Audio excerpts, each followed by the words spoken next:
నాకు మహిమ కలుగును గాక. Heavenly light ministries global prayer tower ఆధ్వర్యంలో జరుగుతున్న ఉదయకాలపు స్తుతి ఆరాధన కూడికు మిమ్మల్ని అందరినీ కూడా ప్రేమపూర్వకంగా ఆహ్వానిస్తున్నాను. యోహాను సువార్త 16వ అధ్యాయము ధ్యానిస్తున్నాము. ప్రభు తను వెళ్ళిపోయే సమయము ఆసన్నమైందని మరి శిష్యులతో ఎంతో గంభీరంగా మాట్లాడుతున్నారు. మరి వారు దుఃఖపడకూడదని, మరి మీ దుఃఖము ఒక దినాన సంతోషం అవుతుందని ప్రభు మాట్లాడుతున్నట్లుగా మనము ధ్యానిస్తున్నాము. యోహాను సువార్త 16వ అధ్యాయము 22వ వచనములో, అటువలే మీరును ఇప్పుడు దుఃఖపడుచున్నారు గాని మిమ్మును మరలా చూచెదను, అప్పుడు మీ హృదయము సంతోషించును, మీ సంతోషమును ఎవడును మీ యొద్ద నుండి తీసివేయలేడు. హల్లెలూయా. నిజంగానే ప్రభులో మనకు కలిగి ఉన్న ఈ సంతోషాన్ని ఎవరు తీసివేయలేరండి. ఈ లోపల బబ్లింగ్ అయ్యే ఈ జాయ్ ని, మన లోపల మనకే ఉప్పొంగేటువంటి ఉత్సాహ ఉల్లాస ఈ సంతోష ఆనందాలని ఎవరు తీసివేయలేరు. ప్రభులో ఈ ఆనందం దొరకకపోతే మరి మన ప్రభుని మనము వెంబడించలేం. కష్టాలు, నష్టాలు, కీడులు, ఇరుకులు, ఇబ్బందులు ఎన్ని ఉన్నా ఇవన్నీ కూడా మరి శరీరానికి సంబంధించినవి, బాహ్య ప్రపంచానికి సంబంధించినవి. కానీ మన లోపల, మన ఆత్మ లోపల, హృదయము లోపల, మనస్సు లోపల మరి కలిగేటువంటి ఈ ఆనందము, ఈ సంతోషం ముందు ఈ శ్రమలన్నీ కూడా ఎనదగినవి కావని మనం నేర్చుకుంటూ వస్తున్నాం. ఎందుకంటే ఇప్పుడు దుఃఖిస్తున్నారు కానీ మరలా మిమ్మల్ని చూస్తాను. ఎడబాటు వస్తుంది మనకి, కానీ మరలా కలుసుకున్నప్పుడు అది గొప్ప ఆనందంగా ఉంటది. ఎప్పుడైనా సరే పిల్లలు గాని దూరంగా వెళ్ళారు, తర్వాత మనమే బంధువులు, రక్త సంబంధులు, లేకుండా కొన్ని సందర్భాల్లో ఫ్రెండ్స్ చాలా కాలం దూరం అయిపోయినట్లు అయిపోతాం కదా. తిరిగి వారిని కలుసుకున్నప్పుడు మన ముఖాల్లో, మన హృదయంలో చెప్పలేనంత ఆనందం మనకు కలుగుద్ది కదా. కొన్నొకరు కూడా మరి హత్తుకొని కూడా మరి మనము మన యొక్క సంతోషాన్ని వ్యక్తపరుస్తాము. అంటే ఆ ఎడబాటులో ఉన్న దుఃఖం ఎప్పుడు పోద్దండి? ఒకరినొకరు చూచుకున్నప్పుడు, లేకుంటే ఒకరితో ఒకరు మాట్లాడుకున్నప్పుడు దుఃఖమంతా కూడా పటాపంచలైపోద్ది. ప్రభు అదే చెప్తున్నాడు. మీరు దుఃఖపడతారు ఎడబాటును బట్టి, గాని మరలా మిమ్మల్ని నేను చూస్తాను, అప్పుడు మీ హృదయము అప్పటి వరకు ఉన్న ఎడబాటు తొలగిపోద్ది, అప్పటి వరకు ఉన్న దుఃఖం మాయమైపోద్ది, అప్పటి వరకు ఉన్నటువంటి ఆ యొక్క వేదన, ఆ దిగులంతా తొలగిపోద్ది. మీరు ఏమైపోతారు? మీ హృదయము సంతోషించును, మీ సంతోషము ఎవడును మీ యొద్ద నుండి తీసివేయలేడు. హల్లెలూయా. ఈ దుఃఖాన్ని మరి సంతోషంగా మార్చేవాడను నేను. ఈ సంతోషాన్ని ఎప్పటికీ ఎన్నటెన్నటికి కూడా ఆ సంతోషాన్ని మీకు అనుగ్రహింప చేస్తాను. మీకు అనుగ్రహించే సంతోషము ఎవరు తీసివేయలేరు అని ప్రభు ఇక్కడ చెప్తున్నాడు. అంటే మన లోపల కలిగే ఆత్మీయ ఆనందం గురించి ప్రభు ఇక్కడ మాట్లాడుతున్నాడు. ఆత్మీయ ఆనందము గలతీ 5:22లో రాయబడిన ఆ సంతోష సమాధానాలతో కూడిన ఆనందం గురించి ప్రభు మాట్లాడుతున్నాడు.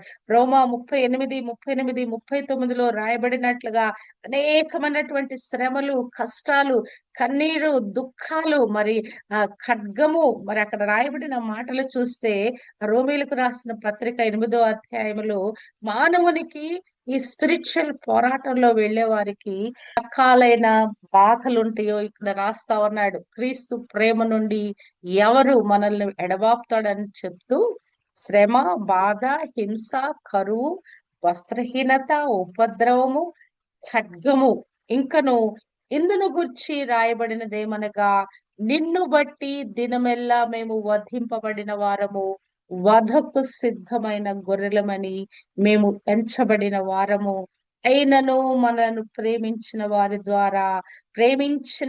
ద్వారా ఇవన్నిటిలో కూడా అత్యధిక విజయము పొందుచున్నాము. ఎందుకు? ఇవేవి కూడా దేవుని ప్రేమ నుండి మనల్ని ఎడబాపట్లేదు గనక మనము వీటన్నిటిలో మనకు కలిగే ఈతి బాధలన్నిటిలో కూడా మనకు గొప్ప సంతోషం కలదు. శ్రమగానే ఉంటది. బాధ, బాధ్యతలు అవన్నీ ఒక పక్కన ఉంటాయి, గాని మన లోపల మీ సంతోషాన్ని ఎవరు తీసివేయలేరు. నేనిచ్చే సంతోషం, నేనిచ్చే శాంతి 14 అధ్యాయంలో కూడా అంటాడు కదా, నేనిచ్చే శాంతి లోకము ఎవరు ఇవ్వలేదు.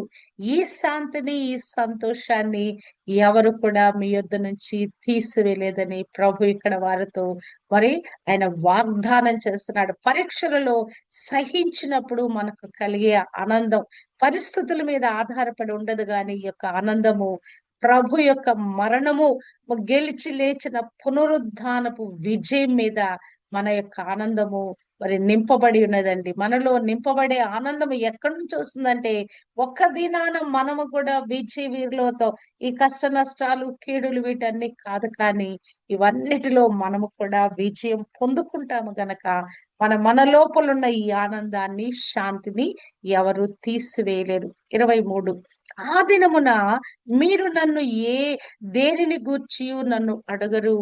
మీరు తండ్రిని నా పేరట ఏమి అడిగినను ఆయన మీకు అనుగ్రహించునని మీతో నిశ్చయముగా చెప్పుచున్నాను.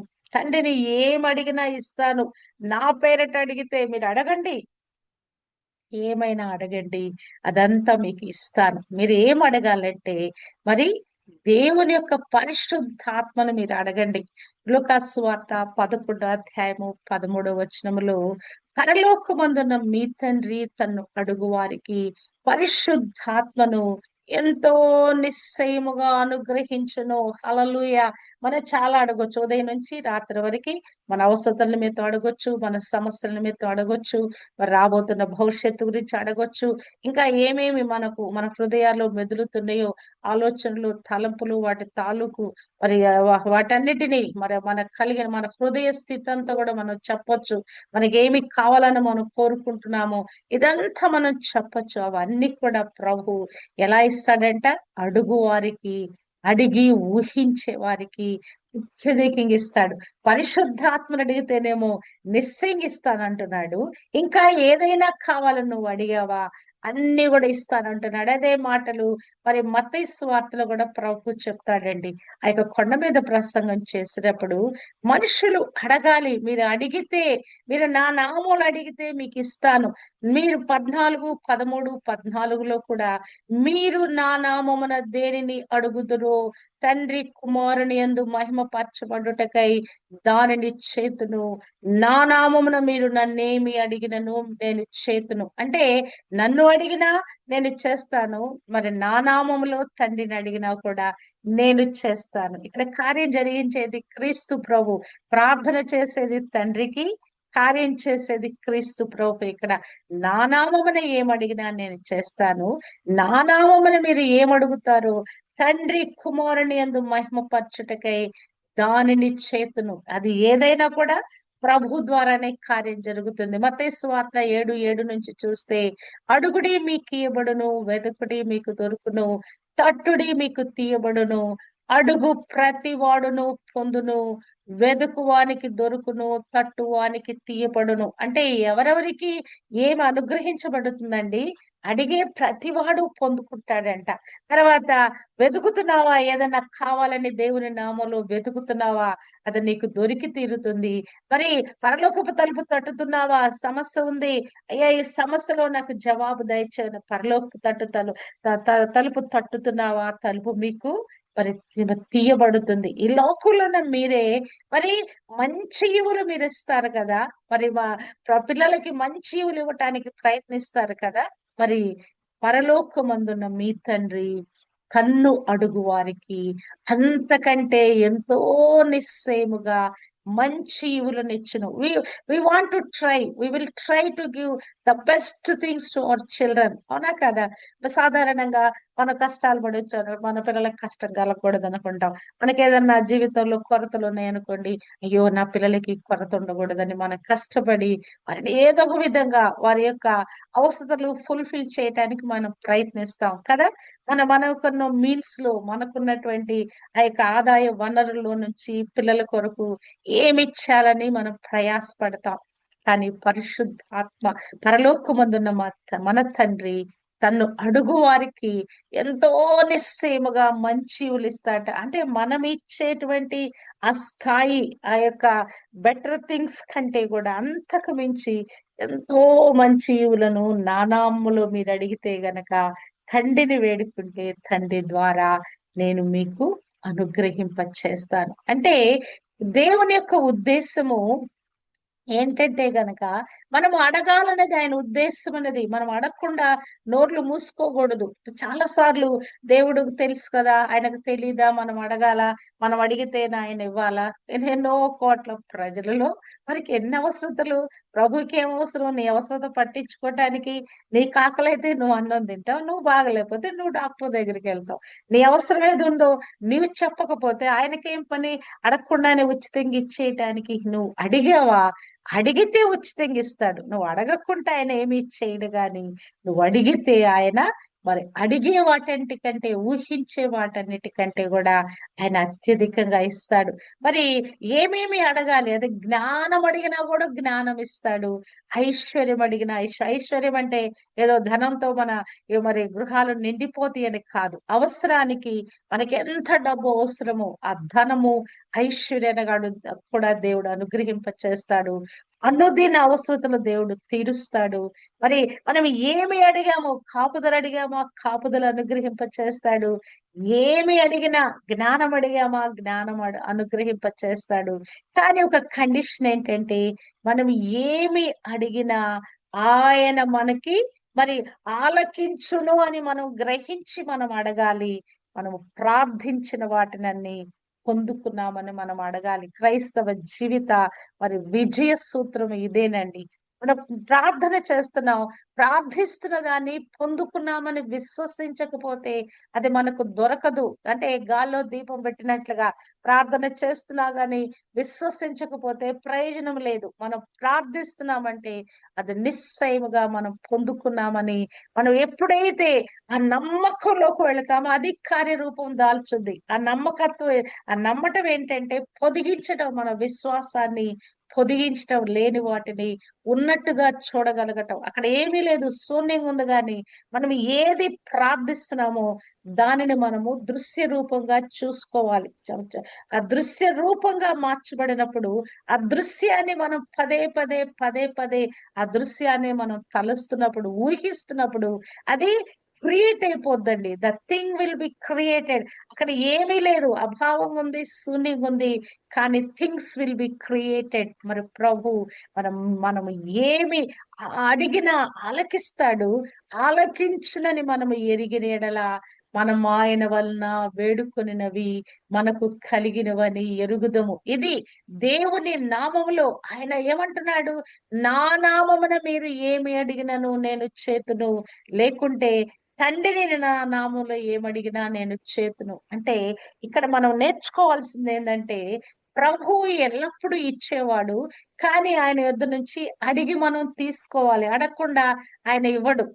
అది ఏదైనా కూడా వి షుడ్ ఆస్క్. మరి మన ప్రార్థనలన్నీ యెహోవా సఫలపరచును గాక. అంటే మనం చాలా ప్రార్థించాం. అనేకమైన వాటి గురించి ప్రార్థించిన ప్రార్థనలన్నీ దేవుడు సఫలపరుస్తాడు. కోరికను సిద్ధింప చేయట అంటే మన లోపల ఉన్నటువంటి కావలసిన దాని గురించి మన లోపల మనం పొదుగుతా ఉన్నాం, ఊహిస్తా ఉన్నాం.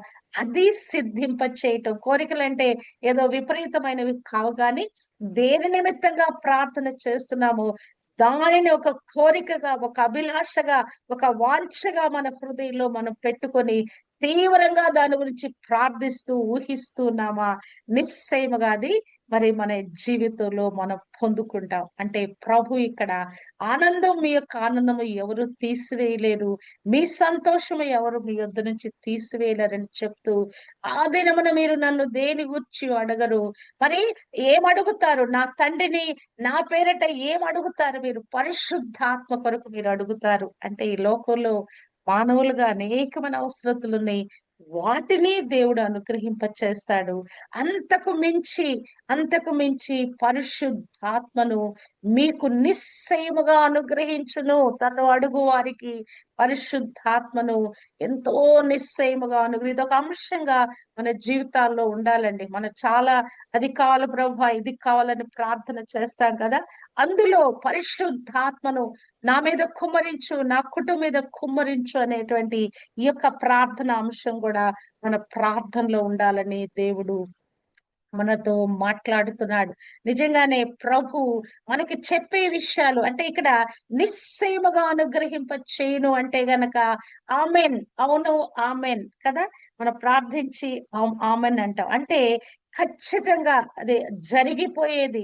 ఆమెన్ నీకంతే ప్రభు నోటి నుండి మాట వచ్చిందంటే అది ఖచ్చితంగా జరిగిపోద్ది. నా నామం మీద అడిగారా మీకు అనుగ్రహింప చేస్తాను. అవును ఆమెన్ అంతే, అది జరిగిపోయింది అంతే. అంటే మనం ప్రార్థిస్తున్నప్పుడే అది పొందుకున్నామనే హృదయ నిశ్చయితలోకి మనం రావాలి. మన హృదయం ఎప్పుడైతే ఆ విషయాన్ని సమ్మతిస్తుందో అప్పుడు మన ఆత్మలో కార్యము జరుగుతుంది. నేను ఇది చాలా ప్రాక్టికల్స్ చేశానండి. ఒక విషయము అసంభవమైన విషయము, అసాధ్యమైన విషయాన్ని పొందుకోవటానికి నేను నా యొక్క విశ్వాసాన్ని పెట్టుబడిగా పెట్టి ఇది నేను ప్రాక్టికల్స్ చేశాను. అసలు అది జరగటానికి అసంభవమైన పరిస్థితి. కానీ ఎప్పుడైతే విశ్వసించానో అది కార్యరూపం దాల్చిందండి. నిజంగా ఎన్ని సాక్ష్యాలు నేను చెప్పగలను. దేవుడు నా పక్షాన చేసిన కార్యాలు అడిగి పొందుకున్నట అనే ఈ ప్రక్రియలో పరిశుద్ధాత్మతో సహా అడిగి పొందుకొనుట అనే ఈ ప్రక్రియలో ఎన్ని అద్భుత కార్యాలు నేను పొందుకున్నానంటే చెప్పొద్దు. అసలు ఇది ఎవరికైనా చెప్తే అసలు ఇది జరిగే పని కాదు. ఎలా మీకు జరిగిందంటే గనక మీరు అడుగుచున్నప్పుడే వాటిని పొందుకున్నామని మీరు అడిగిన ఎడల అది మీకు అనుగ్రహించబడును. ప్రభువు ఏమంటున్నాడు, నాకు అసాధ్యమనేది ఏమైనా కలదా? 2 సార్లు ఈ మాట ప్రభు ప్రశ్నిస్తాడు. శారమతో మాట్లాడినప్పుడు యెహోవాకు అసాధ్యమనేది కలదా అంటాడు. ఇర్మియా 32లో కూడా అంటాడు ఏమని, నేను యెహోవాను సర్వ శరీరులకు దేవుడును, నాకు అసాధ్యమనేది కలదా అంటాడు. మత్తయి 17లో అంటాడు, మీరు విశ్వసించిన ఎడల, మీరు నమ్మిన ఎడల మీకు కూడా అసాధ్యమనేది లేదు. హల్లెలూయా, హల్లెలూయా. అసాధ్యాలను సుసాధ్యపరిచేవాడు ఆయన. అడగండి పొందుకోండి అని మరి ప్రభు ఉదయకాలము మనతో మాట్లాడుతున్నాడు. ఆయన ఇచ్చే దేవుడు అంటున్నాడు. అది జ్ఞానం అడిగినా ఇస్తాడు, మనం ఏమడిగినా ఇస్తాడు. మరి ఇంకను కూడా మరి ఎదుటి వారి రక్షణ గురించి మనం అడిగినా కూడా ఇస్తాడు. మరణకరము కాని పాపము చేసినటువంటి మన సహోదరుల గురించి మనం ప్రార్థన చేసిన వారికి రక్షణ భాగ్యము దయచేస్తాడు. 1 యోహాను 5:15 అంటే యేసు నామములో ప్రార్థించడం అనేది తండ్రితో కుమారుడికున్నటువంటి ఆ సంబంధాన్ని బట్టి మనం ఆ విశ్వాసాన్ని మనము ప్రకటించుట. హల్లెలూయా. అంటే ఇందులో పరిశుద్ధాత్మ దేవుని మరి ఆ యొక్క పాత్ర ఉంటదండి. మనం ఏ ప్రార్థన ఏమి చేసినా ఆత్మదేవుని సహాయం లేకుండా మనం ఏమి చేయలేం కదా. తండ్రి తండ్రికి చేస్తున్నాం, మరి క్రీస్తు నామంలో చేస్తున్నాం. కానీ పరిశుద్ధాత్మ తాకిడి, పరిశుద్ధాత్మ అనుభవం మనం లేకపోతే ఈ ప్రార్థన ఫలభరితంగా మార్చబడదు. ఈ పొదిగించాలంటే, ఈ విశ్వాసం మనలో అది కార్యరూపం దాల్చాలంటే పరిశుద్ధాత్మ ద్వారానే మరి మనకు అనుగ్రహించబడుద్ది. 24లో అంటున్నాడు, ఇది వరకు మీరు ఏమియు నా పేరట అడగలేదు.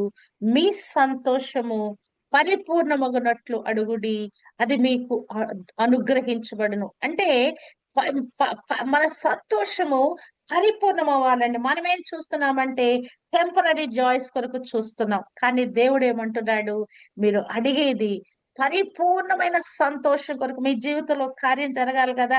అప్పుడప్పుడు ఏదో కొంచెం జరిగిందని అంతటితో సంతోషించకండి. మీ సంతోషము పరిపూర్ణమగునట్లుగా అడుగుడి. హల్లెలూయా. అంటే ఈ ఆనందము పరిపూర్ణము, మీ యందు నా సంతోషము ఉండవలెననియు, మీ సంతోషము పరిపూర్ణము కావాలననియు ఈ సంగతులు మీతో చెప్పుచున్నాను. అంటే ఈ ఆనందము, ఈ యొక్క సంతోషము కేవలం భావోద్వేగంతో వచ్చేది కాదండి. ఈ దేవునితో ఉన్న సంబంధములో నుండి వచ్చే లోతైన సంతృప్తి మరియు శాంతి అయినది. అది ప్రభువు చెప్తున్న మాట. మీ యందు నా సంతోషం ఉండాలి. మీ సంతోషము పరిపూర్ణం కావాలి అంటే గనక ఈ సంతోషము మరి మీకు మరి కంప్లీట్ గా సంతోషం మీరు పొందుకోవాలంటే మీరు ఏం చేయాలి? మీరు అడుగుచున్నారు. దాన్ని పొందుకోవాలంటే మీరు చేయవలసిన పనేంటంటే ఆ యొక్క లోతైనటువంటి ఆ సంతృప్తిలోకి, ఆ లోతైనటువంటి ఆనందపు అనుభవంలోకి మీరు వెళ్ళాలని ప్రభు ఇక్కడ చెప్తున్నట్లుగా మనము చూడగలము. అది కేవలము స్తుతి ఆరాధనలోనే ఆ యొక్క అనుభవంలోకి వెళ్తామండి. వ్యక్తిగతంగా గాని, సంఘంగా కానీ మనం స్తుతించి ఆరాధిస్తున్నప్పుడు ఈ అనుభవం మనకు కలుగుద్ది. ఆత్మలో మనం లీనమయ్యే కొలది, ఆత్మ అభిషేకము మన మీద కుమ్మరించబడే కొలది, ఆత్మ మన లోపల నుంచి, ఆ కడుపులోంచి జీవజల నదులకి ప్రవహిస్తాయంటే, ఎప్పుడైతే స్తుతించి ఆరాధిస్తున్నామో మన లోపల నుంచి గొప్ప బబ్లింగ్ జాయ్ బయటకు వస్తుందండి. ఎవ్రీ సండే కూడా ఆరాధనలోని ఆ యొక్క అనుభవాన్ని నేను పొందుతాను. వ్యక్తిగతంగా ఆ యొక్క అనుభవాన్ని నేను పొందుకుంటాను. కాలం పరిశుద్ధుడు, పరిశుద్ధుడు, పరిశుద్ధుడని చెప్పినప్పుడు కూడా నాకు యొక్క ఆనందము నా లోపల పెళ్ళుబుకుద్ది. అప్పటి వరకు నీరసము, నిస్సత్వ, బలహీనత, మరి కొంచెం అసహనం, ఇంకేదో రకరకాల శరీరానికి సంబంధించిన హేతువులు ఉంటాయి గాని, ఎప్పుడైతే దేవునికి స్తుతులు చెల్లించడం ప్రారంభించామో వెంటనే ఆ లోపల ఆ యొక్క ఉద్యమం రగులుతున్నట్లుగా, లోపల మరి అగ్ని రగులుతున్నట్లుగా లోపల నుంచి ఇక సంతోషము రాజుకుంటున్నట్లుగా అయిపోద్ది. మరి ఉదయకాలపు కూడిక అయిపోయేటప్పటికి నిజంగా నేను ఎంత ఎనర్జెటిక్ అవుతానో చెప్పొద్దు. ఇక్కడ కూర్చునే సమయానికి నాలో అంత బలం లేకపోవచ్చు గాని, ఈ కూడిక ముగించేటప్పటికి really I will become like a strong like anything అన్నమాట. అంటే అంత శక్తి చేత, అంత సంతోషము చేత, అంత ప్రభావం చేత నింపబడతాను. అది పరిశుద్ధాత్మ ద్వారానే ఈ కార్యము జరుగుద్దండి. మనలో ఆత్మ దేవుడు మనల్ని నూతన పరుస్తా ఉన్నాడు. మన ఆత్మలను, మన మనస్సులను, మన హృదయాలను నూతన పరుస్తున్నాడు. అంతేకాదు each and every blood drop, మనలో ఉన్న ప్రతి ఒక్క రక్త బొట్టు కూడా ప్రతి దినము కూడా నూతన పరచబడతా ఉన్నది. మన యొక్క మరి ఆ యొక్క శరీర భాగాలన్నీ కూడా మరి నూతనత్వాన్ని సంతరించుకుంటున్నాయి. మరి శరీరంలో అనేకమైన భాగాలు కొన్నిసార్లు పని చేయవు. ప్రయాణం చేస్తే కాళ్ళు పని చేయవు, అవునా కాదా?